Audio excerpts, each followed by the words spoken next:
We have some decent weather, so I'm going to take this opportunity to get working on putting the solar panels on the roof of the van.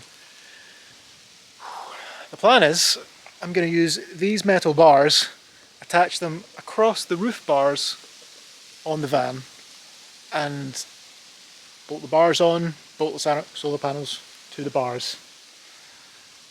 It's going to be a bit trickier than that, and I'll explain what I'm going to do. Hello and welcome to our channel. We're Jojo and Scott. We live in the Highlands of Scotland. In August last year, we took on a big challenge. We bought a bright yellow van ready to turn into a camper. It's been a much bigger job than we expected, from ripping out the filthy interior, scrubbing away at the grime, to finding some nasty surprises. It's been a hell of a ride, with loads of ups and downs. We'd love for you to join us on this journey as we take a filthy ex-fleet vehicle, strip it back to the basics, and build up a tiny home on wheels. Thank you so much for watching.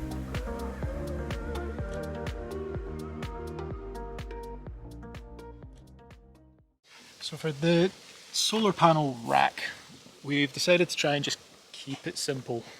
Although, to be fair, we've definitely over-engineered this as it is. I wanted to sort of build it so that it would be raised up off of the roof of the van so we could still use the space underneath the panels. But as we started to figure out how to do that, it was getting more and more complicated.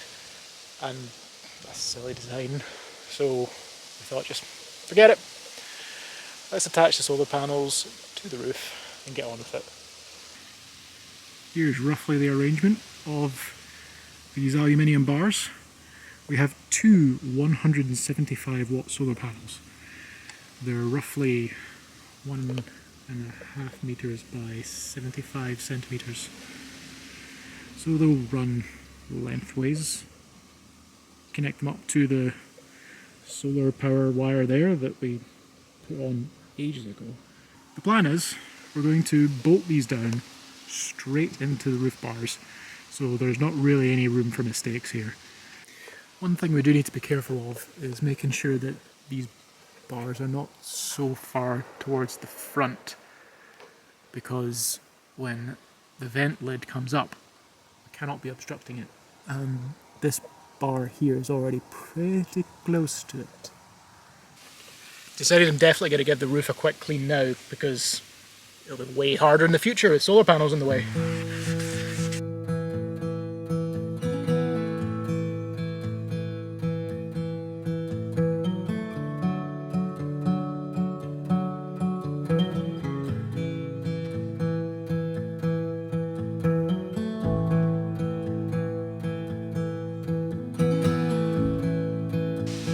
How's it going up there, Scott?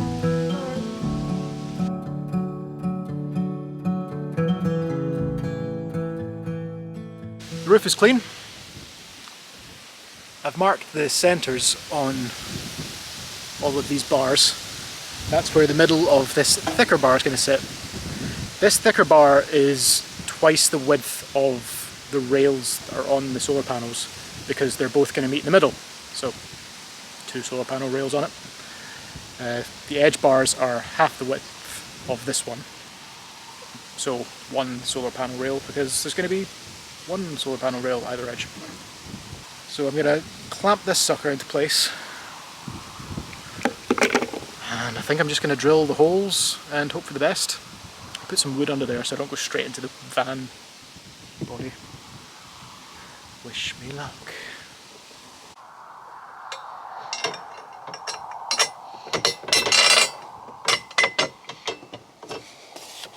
Okay. All the bolts now fit, holes drilled for the middle bar. We're going to put little bits of rubber between the aluminium bar and the Rhino roof rack bar. Can't speak it. So I think I'm just going to bolt this together. Now, the roof rack bars, they're made of steel, galvanized steel, and so drilling through them is definitely, well, you're exposing the steel underneath. So I was thinking on painting up the holes to try and protect the steel itself, but then I also thought kind of effort to reward, like it's not actually part of the van, and although yes it will start to slowly rust, is it going to be a massive structural issue? It could still be relatively strong. I mean, it wouldn't happen for a long time and we can monitor it, and if it is an issue then we can take the thing apart and cover it in hammerite.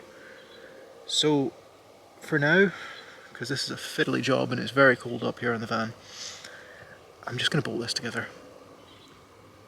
Once I've bolted this on, it's then the outer rails, and that's maybe where it's going to get fiddly, because I think the only way to get the position of the outer rails is to actually use one of the solar panels, maybe even both the solar panels, set them on top of the rails loose to get them into the perfect position, because I'm just scared that if I measure it then I'm going to make mistakes.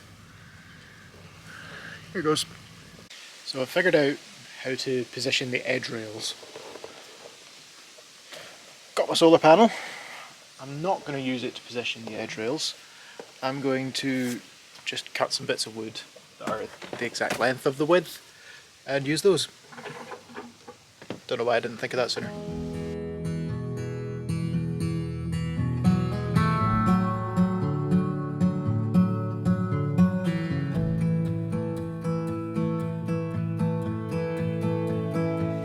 So we've hit a snag. This is probably a good lesson in just laying it all out to begin with. So we've used our sticks to measure out the width of the solar panels, to measure out how far the edge beams should go, and the edge beams land exactly on the brackets for the roof bars. Both sides. Yeah. So we've been sitting thinking about it, and I want to say it's the easiest fix, but it's not easy.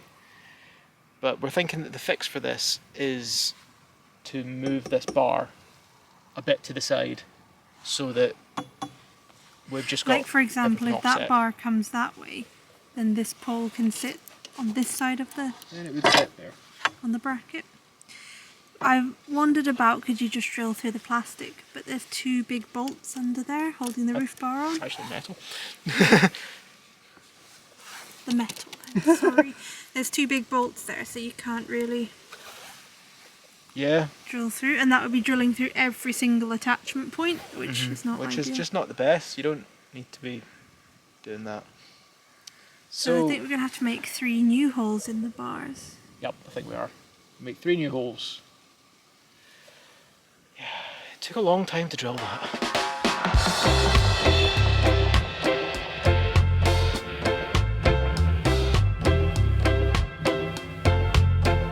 Skipped ahead, and we have moved the middle bar to slightly off center so that this guy doesn't have to sit on this bracket here. So the edge bars are bolted down, the middle bar is bolted down, and we're ready to get these solar panels up on the roof.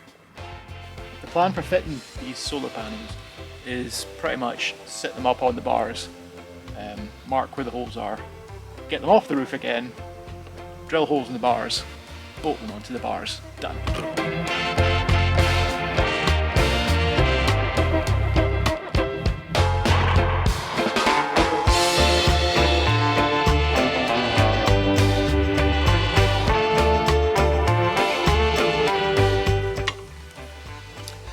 We've got the positions of all of the bolt holes where the solar panels line up with these bars. I literally just took a Sharpie to my finger and finger underneath, touch through. So we've got all these marks.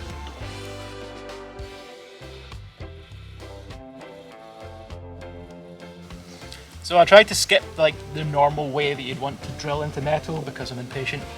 So I'm gonna mark the metal first, then use a small drill bit, and then make the hole bigger because metal just doesn't want to behave.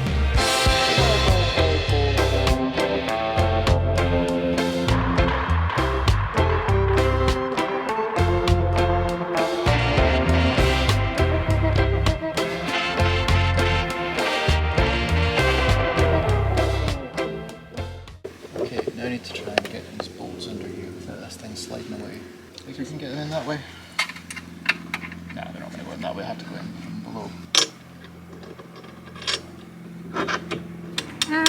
do that 8 more times. I think so. We'll check back in.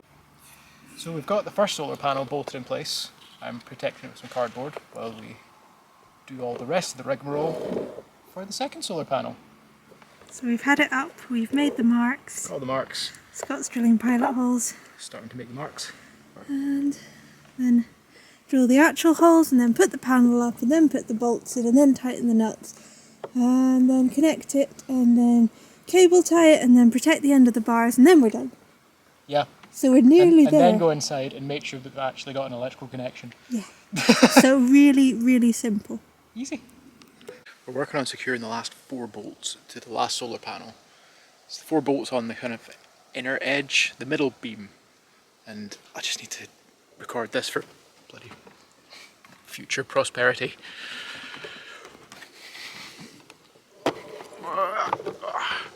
We're trying to attach the bolts that are on the far side in there. Maybe I can show you the ones over to the right here. Bolts here and here.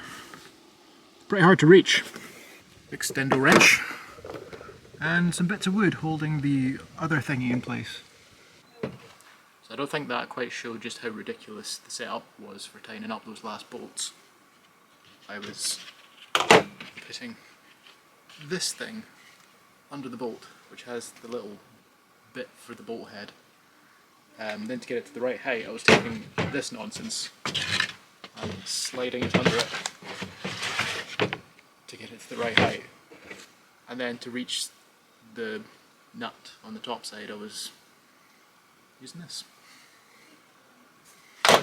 But it's all tightened up now. Solar panels are bolted onto the roof, so I think we're just wiring them up. So I'll reach under there, put the connections on, and we'll see if it's doing anything. It might not, it's a bit cloudy, but I don't really know how well it works. You need a reachy, that's what you need. Got a stick? A reachy stick. Got a stick. Hanging on. Come here, cable. Come here, come here. Gotcha, gotcha, gotcha. Oh. You can go to you. Let's just make sure I'm not tangling them. Yeah, that seems relatively untangled. And now these two go into those two. Okay. I think it's cable tie time. You're going to cable tie the wires out the ones, is that correct? Yeah. Let's see what I can catch.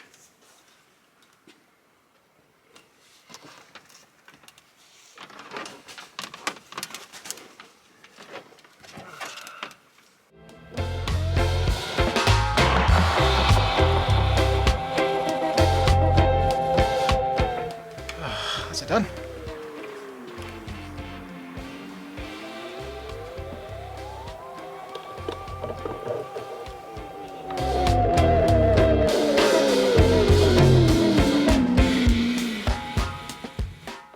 Solar panels are now connected, so that means that we should just be able to flip the breaker that goes between the solar panel and the solar panel charger, which is this guy right here. You want me to come over there? Oh, you can come over here if you want. I'm exhausted. This bad boy right here, if I close that, nothing's happening. There's no solar. But then again, I don't have the water. Aha! There we go, now it's connected to the batteries. It flashed. Blue flash good? Blue LED bulk. Oh, that means... Oh yeah, that means it's charging. Yep. I think that's it working. So blue flash is good. These things have a Bluetooth connectivity thing in them, so I'm going to get my phone out and configure it, but it's flashing a blue light, so I think it's working. I think we've got solar power. Well, not just now, because look how dark it is. But... Yeah, it won't be much, but it's doing something. We could really test it and isolate the battery from everything, then we just So run the you lights off say we of could this. really test it and get the sun back out again. Come on, son! Here, Mark. It's night time. So, we think we've finished everything that would be under the bed now. And we've finished all of our cabinets. Check that out. So now... It's on a gas strap, by the way. You Yes, can't really gas see. struts, and we've got little latches, so they're all good to go. Put our first bed beam in, and it's time to put the rest in.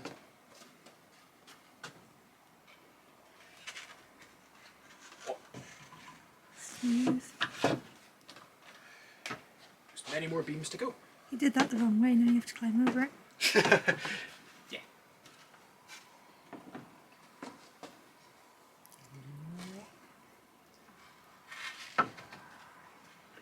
I think this one only goes in one certain way. That's the way. That's the way. We have some metal brackets here. Built those in ages ago. We can screw these in, and then we're going to put horizontal planks along the width of it.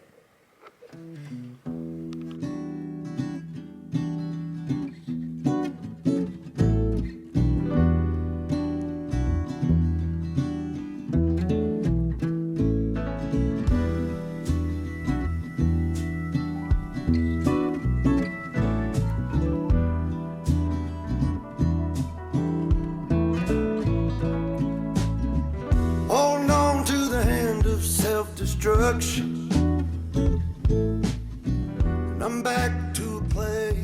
So what we have here is 6 inches of memory foam. So it's really just a mattress topper, so you can kind of feel the bed underneath it. But we had it lying around in the house on the spare bed, so instead of buying a whole new mattress, it's a lot cheaper. So to go alongside this, Panda memory foam topper, which is also quite thick. I think it's only 5 centimeters, so it's not as thick as that, but it should hopefully cushion the bed a bit more, make it more comfortable, and it was a lot cheaper than buying a brand new mattress.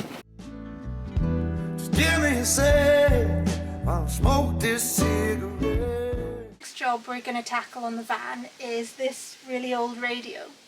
Now the reason we need a brand new radio is, one, because we've installed a reversing camera.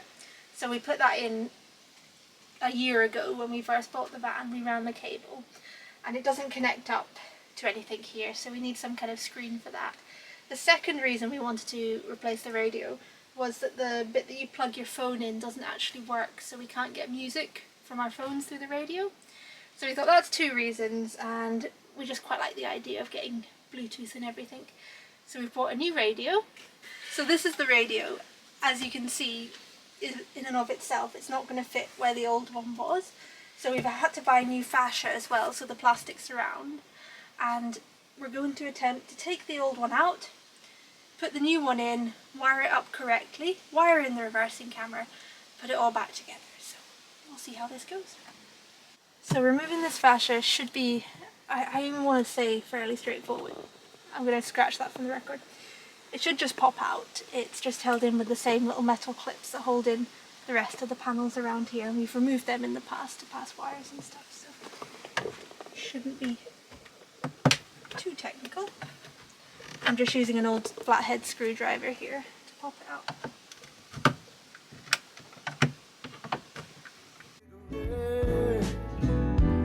Aching body feels better still. So there's 2 metal clips at the front here, and a big plastic clips along the side. So these are a bit more stiff than these ones. My guitar and There we go. Oh wow, that's out. Yeah, so once the front ones come out, these guys are pretty tricky, but the rest just pops out quite nicely. So we've got a new one of those to go. The next step we've got to contend with is there's 2 bolts holding the old radio in place. Now they have a kind of star hex head, so you will need a tool like this to get into them.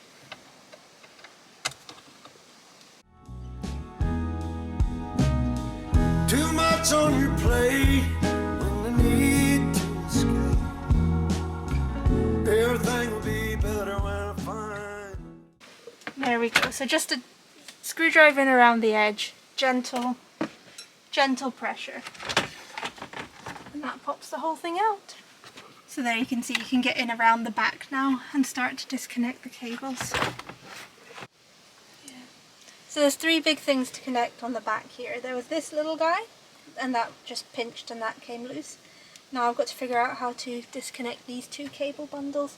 This one's got a big plastic connector that looks like it should come out fairly easily.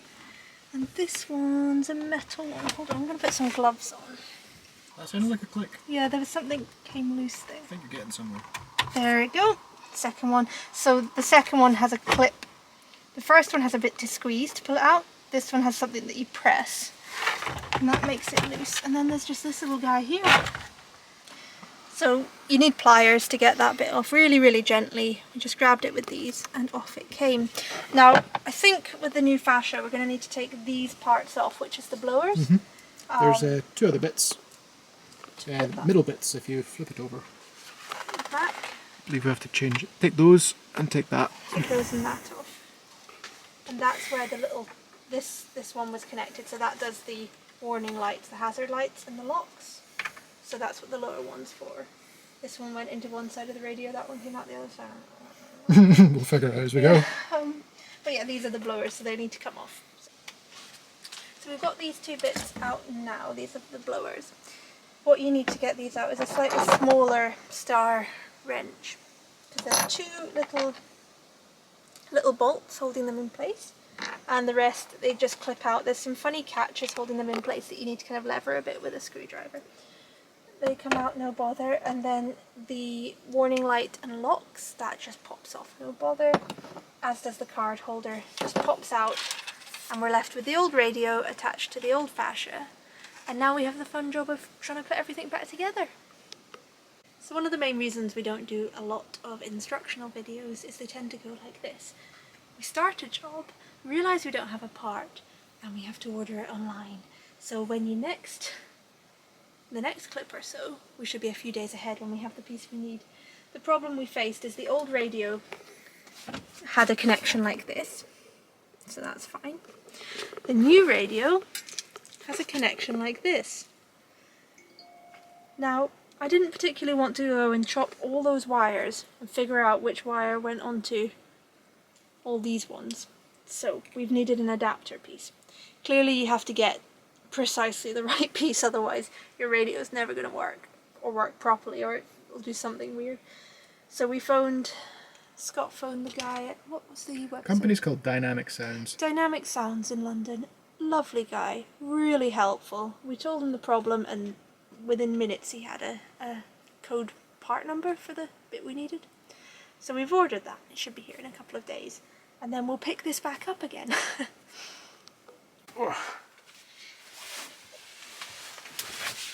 Time has passed. Oh, quite a lot of time. We've been waiting and waiting.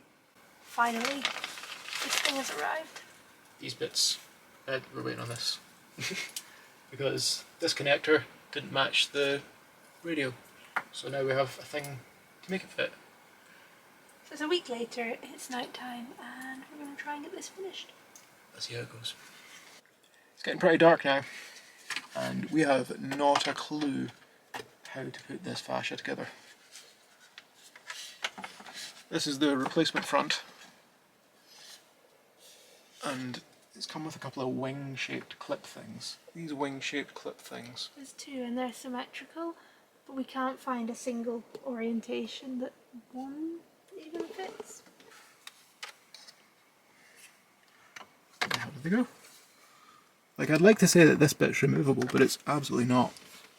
And I'm scared to suggest that we chop it out, because then that's permanent damage. Don't start chopping anything out. I feel you shouldn't have to do that. Yeah. Shall we try putting it in without these bits? See if they're just maybe... Yeah, maybe they're just confusing. Maybe they're just accessory parts for a different type of radio.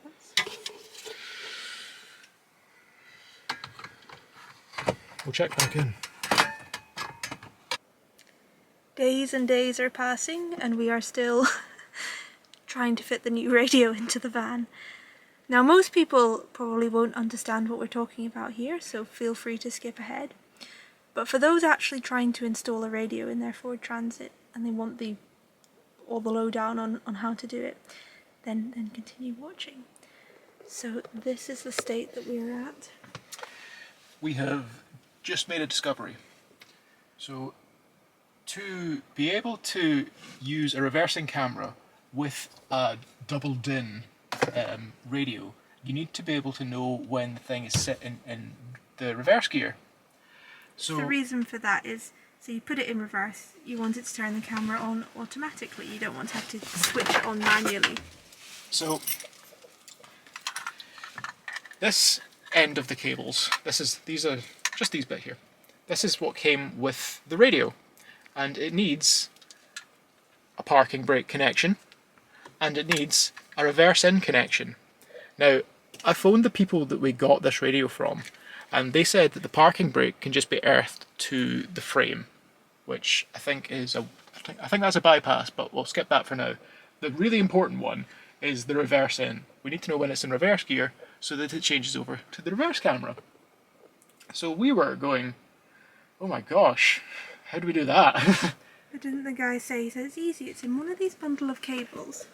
So you just need to get into those. Now, idiots over here have carpeted.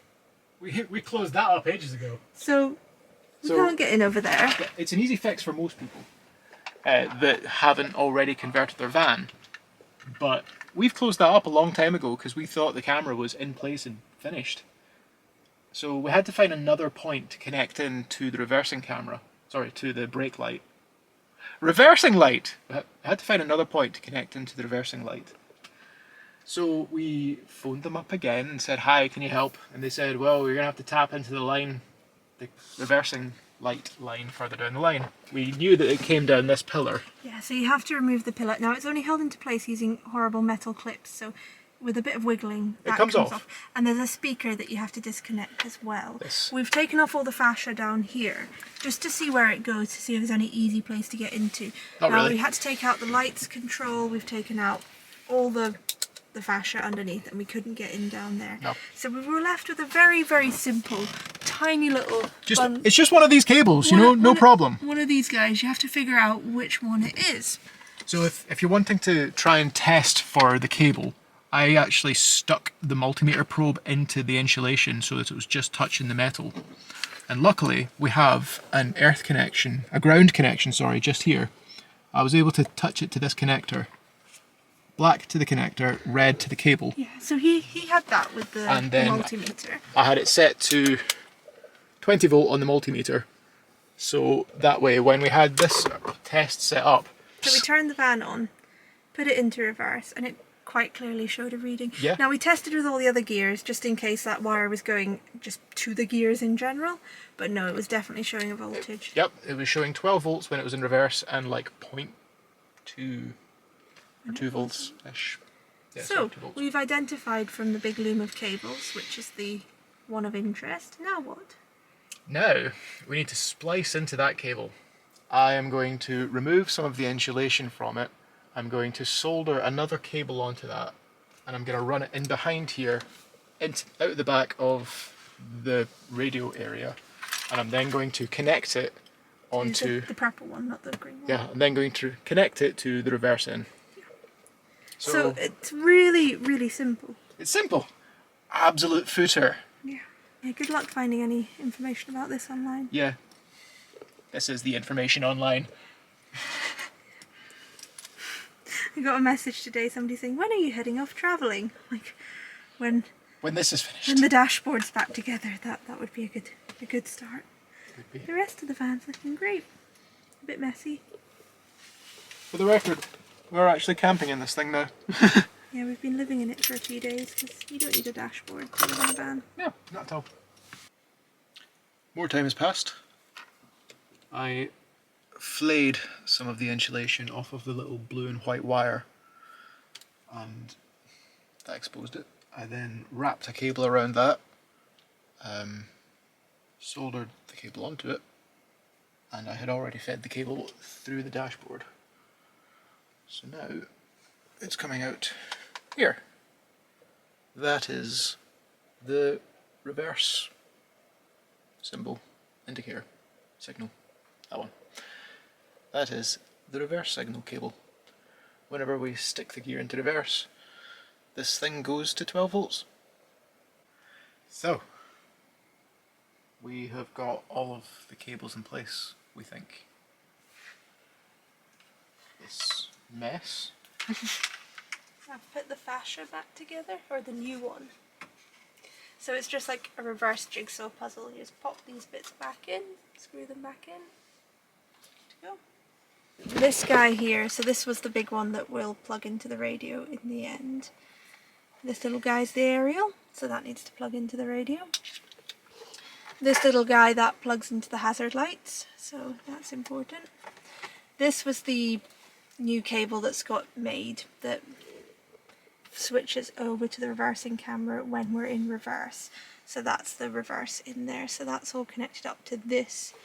We've also got, coming out of here, we fed the cable for the reversing camera. I'll grab that. And all its gubbins. These. Up through here. Now that, if you don't have hands the size of a small girl, you're going to struggle to feed that up there. That's all I'm saying. So, and then this is the adapter thing that we needed to connect everything to the radio. Yep. So we've got that all connected up. Don't know what to do with this. I have a vague idea. We'll put it. Should we just get clicking it together, see if it works? Yeah. If and we... then the last problem we have to deal with is this. So that's what the radio sits in. This doodad. This is in the way. So. Supposedly, according to a blog post we found, we need to actually chop this out.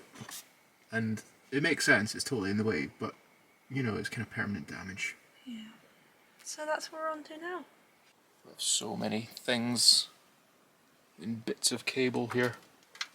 But we're ready to make the final connection.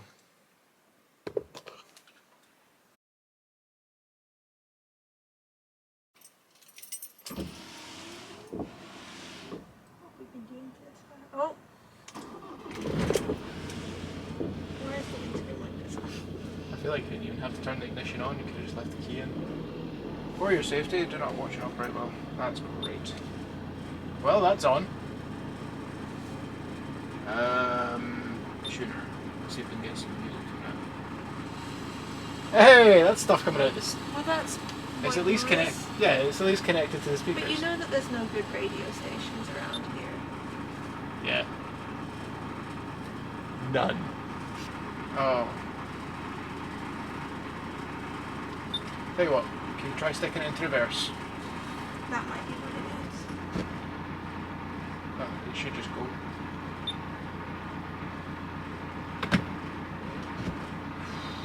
Yeah, it's not working, is it?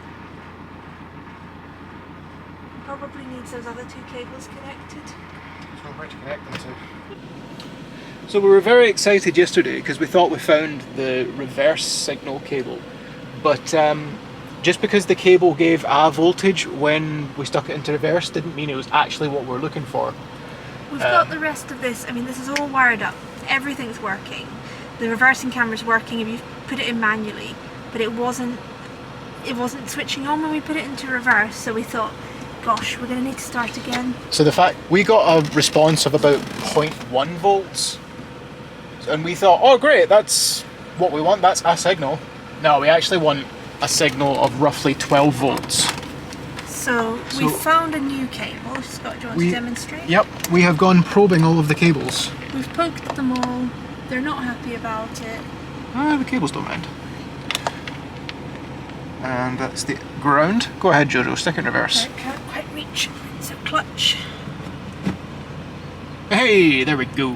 See that's a big signal. That's what you're looking for. We didn't know. So, for the record, it's this cable right here. A kind of light green and dark green cable. In this particular model of Ford Transit. Yeah. Well, I'm gonna disconnect that and then splice into here. Yeah, so you'll have to fix that one. Pop it in there. No problem. I can do this. They should label these. You know, Ford manufacturers, label them. This has been really difficult. Well, here goes for some splicing.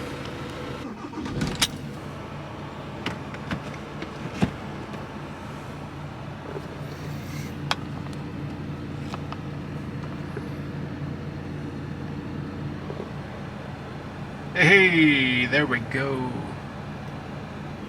And let's back up, shall we?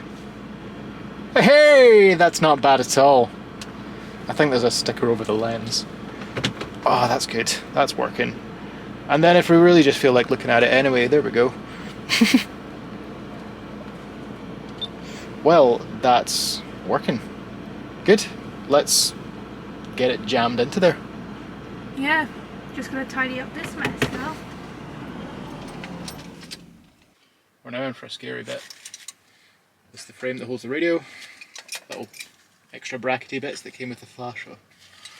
But if this is meant to sit where I think it's meant to sit, or I'm pretty confident that it goes, this is in the way. Move it out of the way so you can see what's in the way. And it doesn't just unbolt, it's one part of the whole plastic thing here. So guess what? Gotta cut it off. And we're not just making this up, we saw Far Out Right did this as well, so it's an educated guess.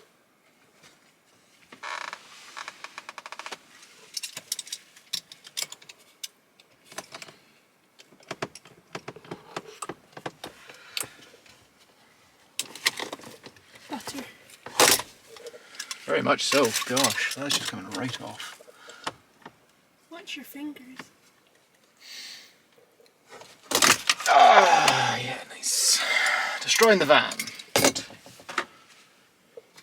Some of the sides might come up as well. I think you're right. Or hold on, it's almost going in. That's pretty much it.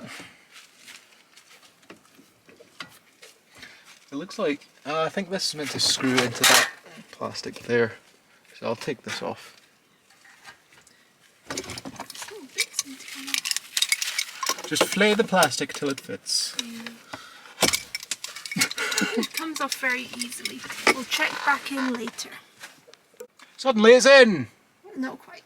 Yeah, we just need to connect it up at the back now. We disconnected it. You have to disconnect it to get the fascia fixed in place. So, that was a footer, but it was more just a case of hold it here while you put this in and then move the radio to match it. It's held in place by 2 screws on the side. It should be another 2 screws either side, but That doesn't fit. we were going to have to drill holes in the plastic to be able to do that, and it's sitting fine, so We drilled enough holes in this van. just leave it. Yeah, so there it is. So we're going to rewire everything that we've undone, and then there's a top piece to go on there. Let's start playing with this junk.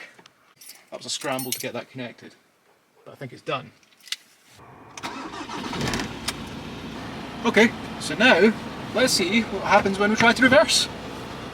Oh yeah, that's good. Let's see what happens when I stick my phone into the thing. Let's do this thing. You better play some copyright-free music. I don't think I have any of that close to hand. Just joking. But that's it working. Whew. Ta-da! That was quite a marathon, but yep, it's in. It's looking quite smart. Scott's unimpressed. Just tired. Just been at this for Just 3 so days. tired. We thought that would be an afternoon job, and that was 3 days. So.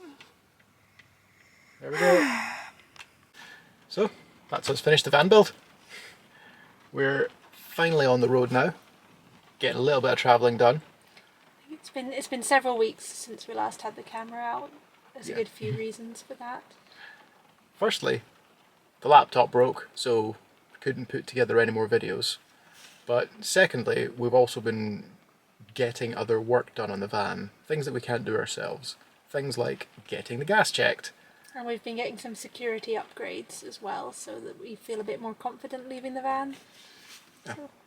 So, the van's now done. And that's the end of the van build series. We hope you've enjoyed watching us build this thing. We will soon do a van tour video of some kind. And show everyone around all the Little nooks and crannies we've built into this thing, Yeah. all it does. We will do a full van build video. Just put it all together, you know, watch it full thing, start to finish, enjoy it, have fun with that. Then I think the next time we check in will be in Europe. Yeah, we're going to be shipping this van off to Europe, and that's the beginning of our travels.